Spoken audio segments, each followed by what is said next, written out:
Praise the lord. ప్రభువైన యేసుక్రీస్తు నామములో ఈ ఉదయకాలమందు మీ అందరికీ కూడా శుభములు తెలియజేస్తూ ఉన్నాను. ఈ ఉదయకాలమందు మొదటి రాజుల గ్రంథము 17వ అధ్యాయము 8-9 వచనాలలో దేవుడు ఏలియా భక్తునితో పలికిన మాటలు గమనిస్తాం. నీవు సీదోను పట్టణ సంబంధమైన సారేపతేను ఊరికి పోయి అచ్చట ఉండుము. నిన్ను పోషించుటకు అచ్చటనున్న ఒక విధవరాలకి నేను సెలవిచ్చి తిని. ఈ మాటలు చాలా చాలా విలువైనవి. ఈ షోమ్రోను సంబంధపు సారేపతి అనే ఊరు నాగరిక పట్టణమై ఉంది. ఈ పట్టణంలో ఎందరో ధనికులు ఉన్నారు, కుటుంబీకులు ఉన్నారు, గొప్పవారు ఉన్నారు. కానీ దేవుడు ఈ విధవరాలికి ఆజ్ఞ ఇచ్చాడట. మనం గమనించవలసిన విషయం ఏమిటంటే, ఈ సారేపతిలో చాలామంది ఉన్నారు, కానీ వారికి దేవుని మాటకు విధేయులై దేవునికి ఇచ్చి దైవ సేవకుని పోషణ పూచీలు బాధ్యతలు తీసుకునే మనసు కలిగిన వాళ్ళు లేరు. అక్కడ ఆ ఊళ్ళో ఉన్నవాళ్ళు ఉన్నారు, డబ్బున్న వాళ్ళు ఉన్నారు, కానీ ఒక దైవ సేవకుడిని పోషించే బాధ్యత ఆ పూచి ఎవరు తీసుకుంటారు? ఆ వ్యక్తి కావాలి ప్రభుకి. అందుకే ఈమెకు దైవ సేవకుని పోషణ పూచి దేవుడు అప్పగించాడు. ప్రియ దేవుని బిడ్డలారా, ఈమె దగ్గర ధనము లేదు, భర్తాధారము కూడా లేదు. దేవునికి ఇచ్చే మనస్సు, దైవదాసుని పోషించి పరిచర్య చేపట్టగలిగిన మంచి మనస్సు గలదైన, అయితే చక్కగా పోషించే స్త్రీ అన్నమాట ఈవిడి. ఆ పరిచర్య మనస్సునే ఈనాడు దేవుడు కోరుకుంటూ ఉన్నాడు. పోషించవలసింది ఒక సామాన్య వ్యక్తిని కాదు, ఒక దైవ సేవకుని, అనగా ఒక పాస్టర్ గారిని అన్నమాట. అందరూ పాస్టర్ గారులు అందరూ ఒకేలాగా ఉండరు, అందరూ సర్దుకుపోరు. వాళ్ళకి కావలసిన విధంగా అన్ని ఏర్పాటు చేయాలి.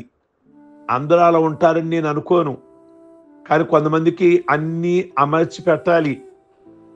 ప్రియ దేవుని బిడ్డలారా, కనుక నాకెందుకులే ఈ బాధ్యతలు అని అనుకోలేదు. దేవుడు చెప్పాడు గనక అవును అంటాను అని తలంచింది. ఈ లోకంలో కూడా చెప్తే పని చేయడానికి వినే పిల్లలకే తల్లి తండ్రి పూచీలు ఇస్తారు, చెబుతూ ఉంటారు. ఈ తల్లికి పూచీలు దేవుడే అప్పగించారు. రేపటికి నీకు పరిచర్య మనసు సంఘములో పెత్తనం చేయాలనే మనసుందా, లేక వేదిక మీద కనబడాలనే తాపత్రయం ఉందా? ఈ రోజులు అవి ఎక్కువైపోతున్నాయి. కానీ ఈవిడ అలాగున కాదు. దైవజనులు పోషించే స్త్రీలు బహుగా దీవించబడ్డారు. శూన్యమీరాలు ఎంతో పరపరంగా దీవించబడి ఉంది కదా. సారేపతి ఉదరాలు మంచి మాదిరి, ఎందరో స్త్రీలకు ప్రోత్సాహమనిచ్చింది. ప్రియ దేవుని బిడ్డలారా, 17వ అధ్యాయములో మొదటి రాజులు 17వ అధ్యాయము 10వ వచనంలో దేవుడు ఆమెను నడిపిస్తూ ఉన్నాడు. ఆమె ఒక విధవరాలు, కట్టులు ఏరుకుంటూ ఉంది. అక్కడ కట్టులు ఏరుచు ఉండెను అనే మాట ఉంది. తాను తన బిడ్డకు వంట చేసుకోవడానికి పొలలు ఏరుకుంటుంది. తన బిడ్డ పూచి ఆహారపు సిద్ధపాటు విషయమై పొలలు ఏరుకుంటుంది. పొలలు ఏరుకోవడం అనగా చెట్టు చెట్టుకు తిరగాలి, ప్రతి పుల్లకి వంగాలి, వంగి ఏరుకోవాలి.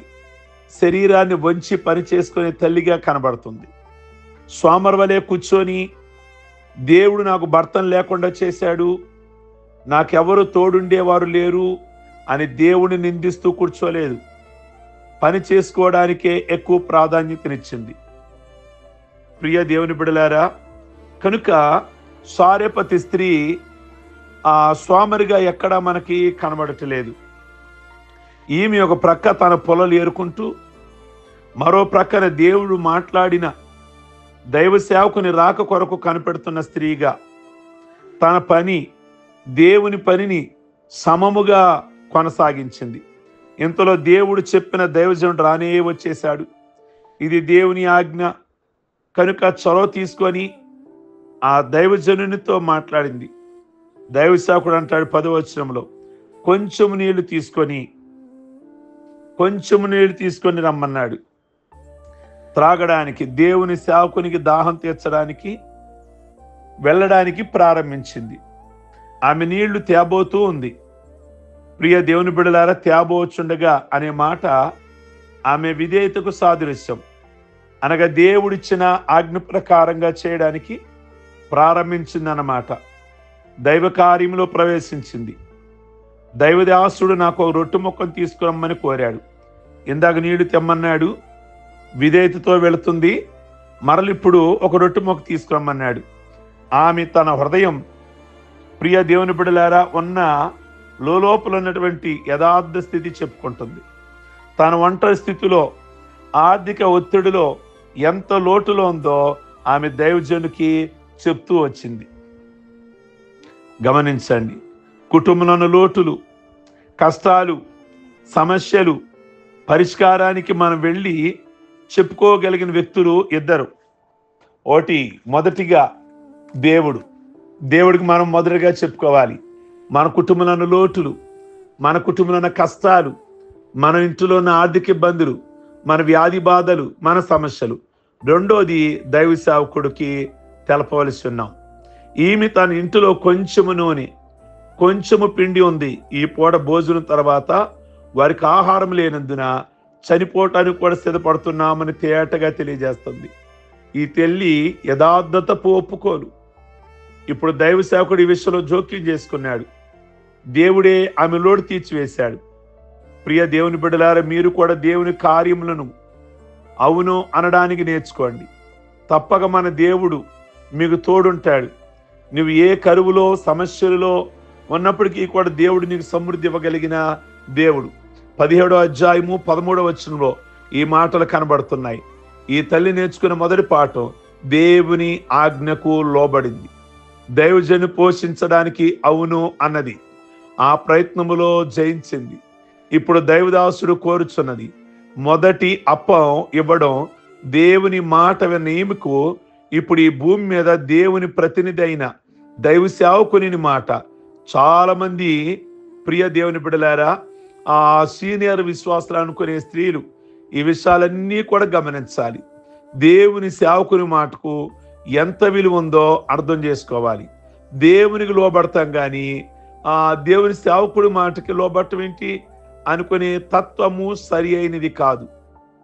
2వ రాజుల గ్రంథములో 8వ అధ్యాయము 1-2 వచనాలలో అక్కడ శూన్యమీరాలైన స్త్రీ ఉంటుంది. అక్కడ దైవ సేవకుడు చెప్తాడు ఏమని అంటే, ఆ తల్లి తన కష్టకాలంలో దీవెని పొందింది. ఆ మాటలు గమనిస్తే ఇక్కడ దైవ సేవకుడు చెప్పాడు ఏమని అంటే, తాను ఆ భర్త ఇంటి వారందరూ తమ స్వంత స్థలాన్ని వదిలిపెట్టాలి. చాలా కష్టమైనను వారు వెళ్ళిపోయారు. ఊరు వదిలి వెళ్ళిపోయామన్నాడు దైవ సేవకుడైన ఎలీషా. వారందరూ కూడా ఊరు విడిచి వెళ్ళిపోయారు. చాలా కష్టమైనను వారు వెళ్ళిపోయారు. కనుకే వారి కష్టాలు తీరాయి, కరువు తీరింది. 7 సంవత్సరాలు ఆగిన తర్వాత మరల వారు ఆ ప్రాంతానికి వస్తారు. నిజంగా దేవుడు రాజుతో మాట్లాడాడు. దేవుడు రాజును దర్శించాడు. దర్శించి ఆవిడ భూమిని ఆవిడకి ఇచ్చేయండి, ఆవిడ పొలము ఆవిడకి ఇచ్చేయండి, 7 సంవత్సరాలలో పండినటువంటి పంట కూడా ఆవిడకి ఇచ్చేయండి. చూడండి, 7 ఏళ్ళు ఆవిడ పంట విత్తనాలు వేయలేదు, కూర్చలేదు, వ్యవసాయం చేయలేదు. కానీ 7 ఏళ్ల పంట దేవుడు ఆవిడకి ఇచ్చేలాగా చేశాడు. కారణం ఏంటి తెలుసా? దైవ సేవకుడు చెప్పాడు, ఈ 7 ఏళ్ళు మీరు ఊరు వదిలి వెళ్ళిపోండి అని.